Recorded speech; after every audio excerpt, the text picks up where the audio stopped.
The crack of my daughter's hand across my face echoed through the cathedral like a gunshot. 300 guests gasped in unison. I stumbled backward, my cheek burning with a white-hot, stinging heat. By the time hotel security reached the dais, Eliza was already screaming, her voice shredding the elegant silence. "You ruined it! You ruined my perfect day forever!" If you're watching this, you probably saw the video. It went viral before I'd even made it to the parking garage. But that clip didn't tell the real story. It didn't show you how a $30 million wedding gift request turned into the most humiliating moment of my 67 years on this planet. Looking back, it was also the moment everything finally started making sense. My name is Sandra Mortimer, and until 6 months ago, I thought I knew exactly who my daughter was. I'd spent 23 years raising her, turning a broken 5-year-old into what I believed was a successful, loving adult. 23 years of conquering night terrors, celebrating report cards, and cheering at graduations. I should have known something was wrong when Eliza refused to discuss the wedding budget. If you're watching this video, tell me where you're from or what time it is for you. "Don't worry about money, Mom," she'd said, waving her hand dismissively during one of our planning sessions. It was a gesture I was starting to despise. Dominic's family is handling everything. Dominic Bradshaw, her fiancé of 8 months. He came from old Virginia money, or so I was told. His father, Julian, owned a chain of luxury hotels, and Eliza had made sure I knew it from day one. But I wanted to contribute. Mortimer Innovations, the tech company I'd built from a garage startup over 30 years, was my legacy. The patents alone were worth a fortune, and I'd always planned to bring Eliza into the business. The wedding seemed like the perfect time. I arranged to meet her at our usual coffee shop downtown. It was the little place where we'd celebrated her college acceptance, her first job, and her engagement. I brought the legal documents with me, neatly organized in the leather portfolio that had seen me through countless boardroom battles. "Eliza, sweetheart," I said, sliding the folder across the marble table. "I wanted to give you something special for your wedding, something that would set you up for life." She opened it with mild curiosity. Her perfectly manicured nails tapped against the leather as she scanned the first page. I watched her expression shift. Confusion, surprise, and then, unmistakably, disgust. "What is this?" she asked. Her voice was flat, cold. "It's your wedding gift," I explained, unable to keep the pride from my voice. "It's a 45% ownership stake in Mortimer Innovations." I pointed to the key clause. "I'm keeping 51% for operational control, but this makes you the second largest shareholder. The quarterly dividends alone will give you financial security for the rest of your life. And when I retire, I don't want it." I blinked, certain I'd misheard. You don't want what?" "This." Eliza pushed the portfolio back toward me with 2 fingers, as if it were contaminated.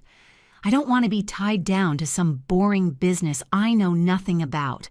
I don't want quarterly meetings and dividend reports and all that corporate nonsense." The bustling coffee shop seemed to grow quieter around us.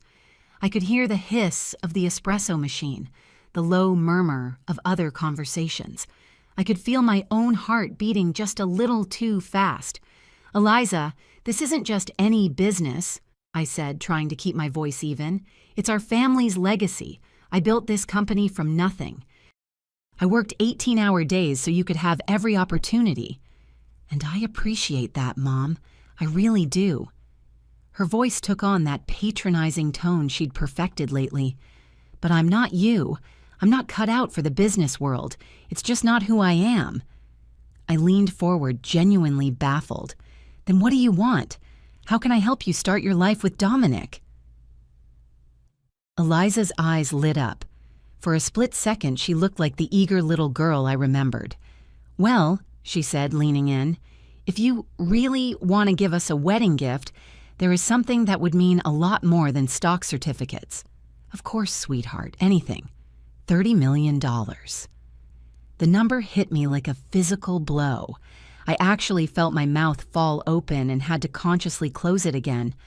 "I'm sorry. What did you say?" $30 million, Eliza repeated, speaking slowly now as if I were senile. "In cash." "In cash?" Dominic and I have been looking at houses in Nightingale Valley, and we found the perfect estate. It's got vineyards, a main house, guest cottages, the works. But it's $30 million, and his trust fund won't release that kind of money until he's 35. I stared at my daughter. This was the beautiful young woman I'd loved and supported through everything, and I couldn't process what she was asking. "Eliza, that's not a wedding gift. That's more money than most people see in a lifetime. But you have it, don't you?" Her eyes were sharp. "The company's worth over $40 million, you said so yourself. And you've got savings, investments, the house." She waved her hand vaguely. "Besides, you're always saying you want to help me succeed. This is how you can do that." The logic was so twisted it almost made me dizzy. She didn't want the steady, long-term wealth of company ownership, an asset that would provide for her children and grandchildren. She wanted me to liquidate everything I'd worked for to buy her a fancy house. "Eliza, even if I sold the company tomorrow, which I have no intention of doing, $30 million is 3/4 of everything I own." "So?" Her voice had gotten harder now, more demanding. "It's not like you need it. You're almost 70, Mom. How much more money could you possibly spend?" There it was, the casual dismissal of my future, the assumption that my life was essentially over and my resources were just sitting there, waiting to be claimed. I'd heard stories of adult children circling like vultures, but I never imagined it would come from Eliza. I took a slow sip of my coffee. The bitter taste felt appropriate. "Emma, I love you more than life itself," I said quietly, "but I cannot give you $30 million in cash. It would mean dismantling everything I've built, and frankly, it's not a reasonable request." Her face went through a rapid series of expressions: surprise, disappointment, and then a flash of pure, cold rage. "So that's it," she hissed. "You won't help your own daughter. You care more about your precious company than my happiness. I'm offering you nearly half of a multi-million-dollar company. How is that not helping you?" "Because I told you." Her voice rose, turning heads at the next table. "I don't want to deal with business stuff. I want to live my life, travel with Dominic, maybe start a family. I can't do that if I'm stuck in board meetings and dealing with shareholders and all that stress." I almost laughed. The idea that owning stock in a profitable company was somehow more stressful than managing a $30 million estate and vineyard was absurd. But she was serious, deadly serious. "What does Dominic think about all this?" I asked. Eliza's expression shifted, became more guarded. "Dominic agrees with me. He thinks it would be better to start fresh without being tied down to your company. He's got his own business ideas." A cold knot formed in my stomach. "What kind of business ideas?" "Import-export stuff." She was vague. "He's got connections in Europe through his family, but he needs capital to get started." She leaned forward, her voice taking on that wheedling tone again. "Look, Mom, I know this is a big ask, but think about it. You'd be setting us up for life. Isn't that what every parent wants? To know their child is secure?" The manipulation was so blatant, it was almost impressive. "Eliza, the stock I'm offering you would generate approximately $2 million a year in dividends alone. If that's not security, I don't know what is. But I'd still be dependent," she shot back. "Dependent on the company doing well, dependent on you making good decisions, dependent on the market. With the estate, we'd own something real, something tangible, something that's ours, not connected to your business." I studied her face, searching for the little girl I'd adopted, the scared 5-year-old who'd clung to me in the social worker's office, who'd cried herself to sleep for months until she finally believed I wasn't going to send her away. That child had needed security, stability, unconditional love. This woman sitting across from me wanted something entirely different. She wanted independence from me, my values, and my life's work, while demanding I fund that independence to the tune of $30 million. I need some time to think about this, I said finally. Eliza's smile was radiant, victorious. Of course, Mom. Take all the time you need. The wedding's still 2 weeks away. As I walked to my car, I couldn't shake the feeling that something fundamental had just shifted, and not for the better. The 2 weeks that followed were the most miserable of my life. Eliza called daily, sometimes twice. "Hi, Mom, just checking in. How are you?" "I'm fine, sweetheart. So, have you made a decision yet? About the money?" She never asked about my work, my health, or anything else. Every conversation was a heat-seeking missile aimed at one target, the $30 million she was convinced I owed her. My life became a countdown clock, each tick a reminder of her relentless pressure. I stopped answering my phone, letting her calls go to voicemail. "Mom, are you screening me? I really need an answer. The sellers in Nightingale Valley are getting impatient." "Mom, Dominic is asking what to tell his father. This is getting embarrassing. Please just call me back and say yes." The messages got more frantic, more demanding. The loving daughter had vanished, replaced by a ruthless negotiator. I tried talking to my attorney, Martin Wallace. He'd handled my business affairs for 15 years, and his advice was characteristically blunt. "Sandra, don't you dare," he said over the phone. "You give her that kind of cash, you'll be broke in 5 years and she'll be back asking for more. This Dominic fellow smells rotten. Liquidating your primary asset for a Nightingale Valley estate? It's a classic play." "She's my daughter, Martin." "She's your daughter acting like a predator. Offer her the stock. Put it in writing. If she refuses, that's her choice. But do not, under any circumstances, sell your company for this." I tried talking to my sister, Harriet, who lived in Oregon. Harriet had always been Eliza's favorite aunt. She was horrified. "That's not Eliza talking," Harriet insisted. "That girl adores you. That sounds like someone who's been coached. That sounds like this Dominic." "What do you really know about him?" I'd only met Dominic Bradshaw 3 times. He was handsome in that generic country club way, tall, blonde, well-dressed, with the kind of smooth manners that come from expensive private schools.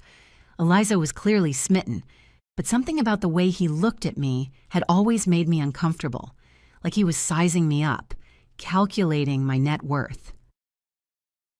The wedding was set for Saturday at St. Barnabas Cathedral, followed by a reception at the Fontainebleau Hotel. Eliza had wanted everything perfect, everything expensive. The guest list had ballooned from 50 to 300, most of whom were Dominic's family and friends. I knew maybe 30 people. Friday night was the rehearsal dinner at the Bradshaw's Country Club. Julian Bradshaw, Dominic's father, was exactly what I'd expected. Silver-haired, commanding, with the kind of presence that comes from never doubting your own importance. His wife, Veronica, was beautiful in that high-maintenance way, her smile tight and her eyes darting nervously. During dinner, Julian stood to make a toast. "To Eliza," he said, raising his champagne glass, "who's brought such joy to our Dominic's life, and to Sandra, who raised such a lovely daughter and is being so generous with her wedding gift." The way he emphasized generous made my skin crawl.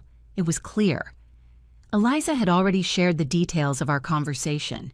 She'd presented the $30 million as a done deal. I managed a tight smile and a nod.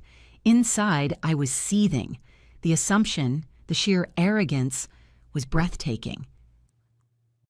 After dinner, Dominic pulled me aside for what he called a private conversation.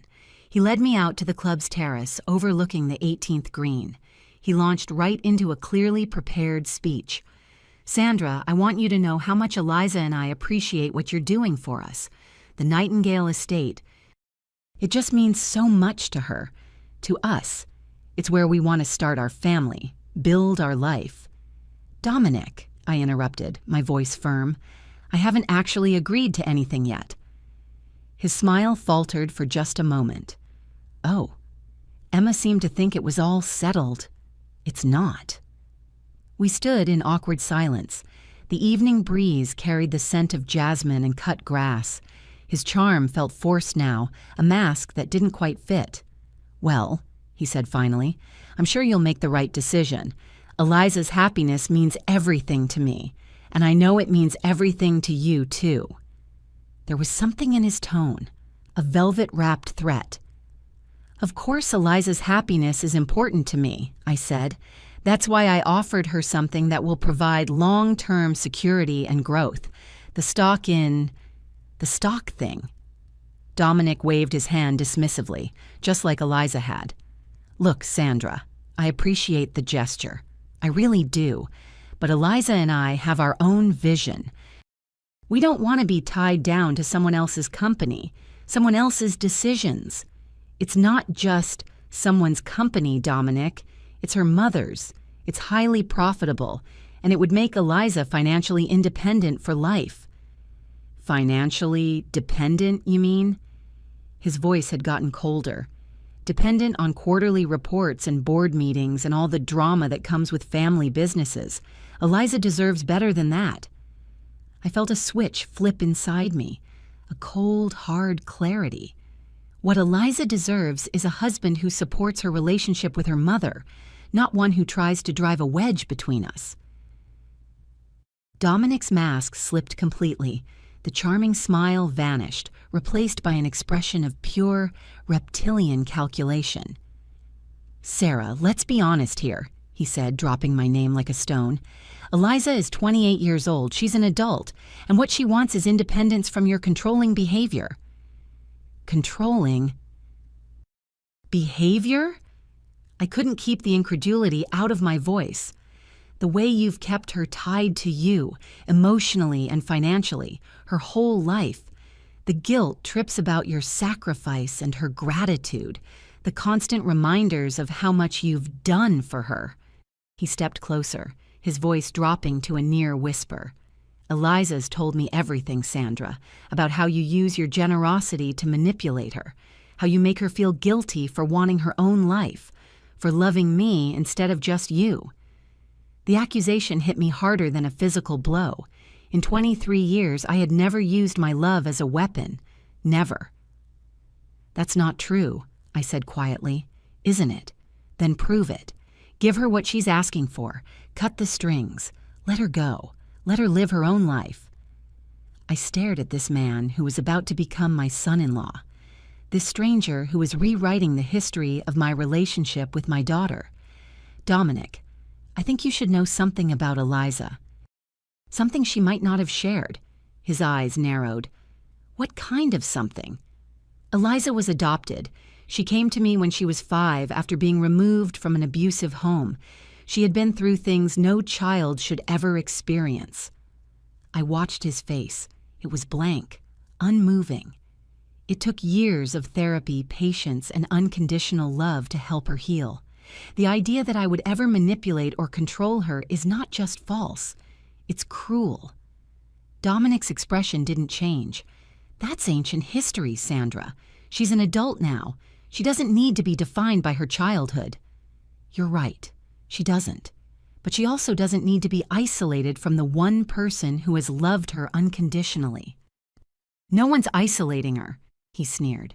"We're just asking for the financial freedom to build our own life. Together. You'll do the right thing." It wasn't a question.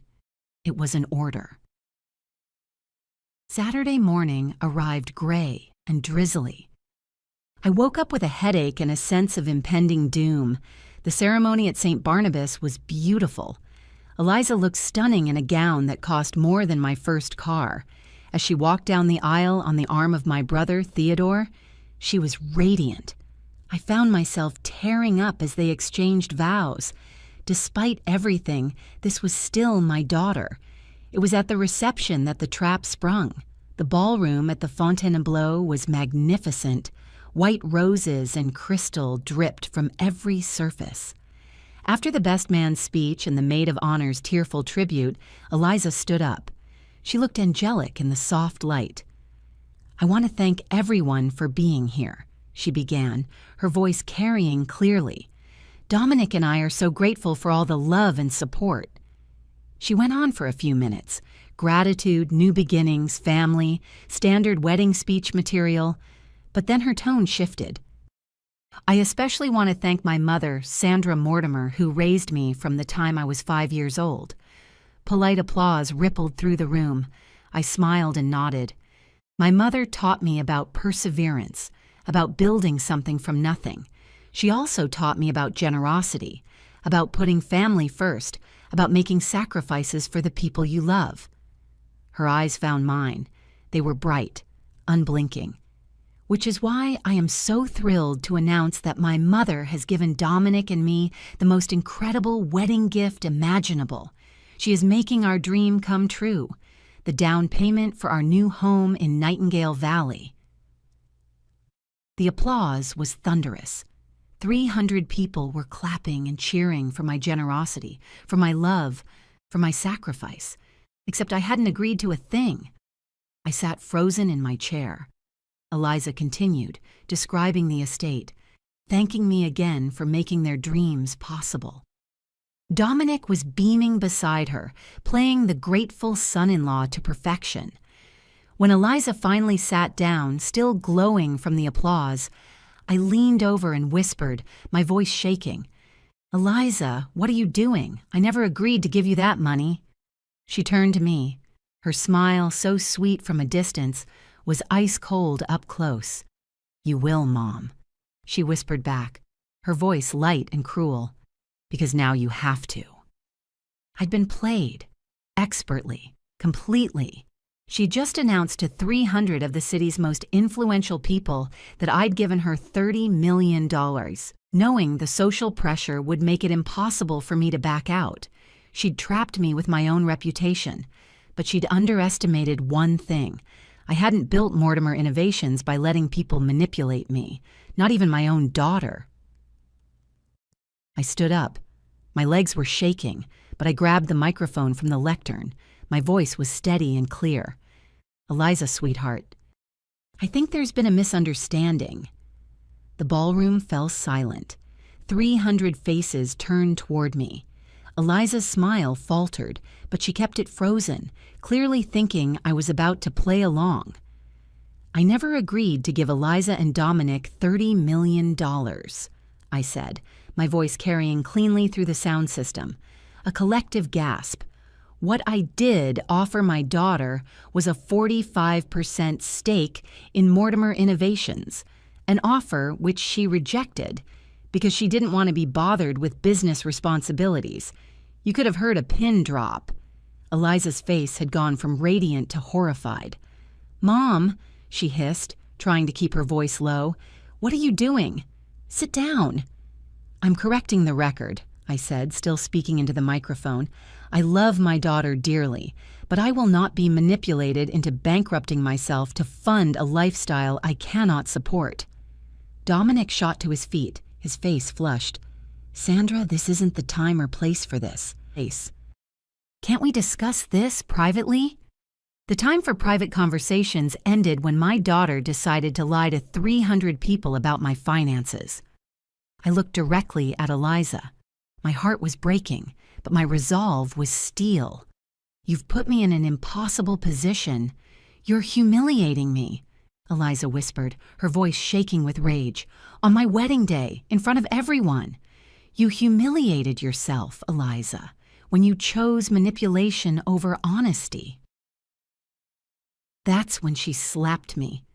The crack echoed through the silent ballroom. My head snapped to the side.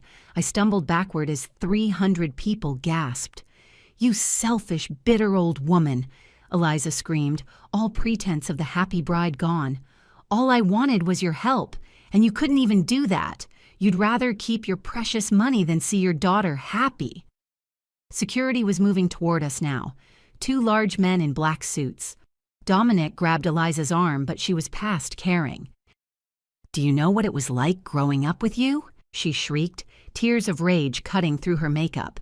"Always having to be grateful, always having to prove I was worth the sacrifice you made. never being allowed to just be your daughter because you never let me forget I was adopted. The words hit me harder than her hand.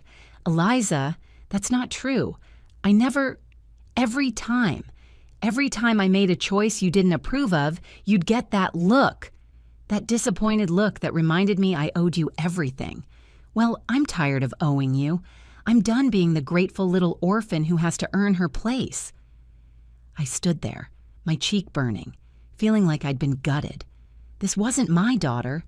This was a stranger. Security finally reached us. "Ma'am," one of the guards said gently, "we need you to come with us." For a moment, I thought he was talking to Eliza. Then I realized he was looking at me. "Wait," I said, confused. "I'm not the one who—" "The family has requested that you leave," the guard said firmly. "We can escort you out quietly, or we can make this more complicated. Your choice." The family. Dominic's family, of course. This was their event, their venue, and they wanted the problem, me, removed. I looked around. Julian Bradshaw was already moving toward the microphone, ready to smooth things over. Eliza was sobbing in Dominic's arms, playing the victim. "Fine," I said, gathering what was left of my dignity. "I'll go." As security escorted me through the ballroom, the whispers started. Always knew there was something off about that relationship. Poor Eliza, having to deal with that on her wedding night. Money just changes people, doesn't it? By the time I reached my car, the story was already rewritten. I was the villain. I sat in the parking lot for 20 minutes shaking. Then I drove home. The two guards were firm, their hands on my elbows, hustling me toward the ballroom's service exit. The humiliation was a physical weight. "Please, just let me get my purse," I pleaded. "It will be brought to you, ma'am. We need to go, now." We rounded a corner by the kitchens.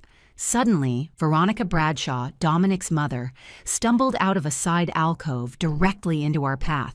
She collided with me hard, her clutch bag flying open. "Oh my goodness, I'm so sorry," she gasped, dropping to her knees. The guards paused, annoyed.